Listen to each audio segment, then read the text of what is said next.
Jon Tower mehmonxonasi haqida gaplashamiz. Yunusoboddagi Jon Tower mehmonxonasida 20 ta xonalar mavjud va barcha komfortni, qulayliklarni, sharoitni o'z ichiga olgan holda 250 mingdan 400 minggacha narxlari. Jon Tower mehmonxonasida sizlardan talab qilinadigan faqatgina pasport yoki Haydovchilik guvohnomasi talab etiladi. ajoyib juftliklar uchun, noodatiy xona xohlaganlar uchun ham shunaqa shikarli xonalar faqatgina Jon Towerda.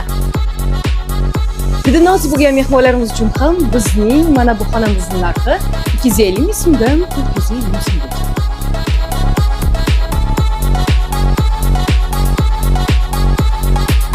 Jon Tower mehmonxonasini manzili shundoq Yunusobodda Shahristonskiy metrodan chiqqaninglarda Malika bozori ko'chasiga yetmasdan Iftixor 82. Agarda siz bizning lokatsiyamizga tushunmagan bo'lsangiz, quyidagi telefon raqamlariga lokatsiyasini yozsangiz, sizlarga lokatsiyasini tashlab berishadi. Biz sizlarni kutib qolamiz.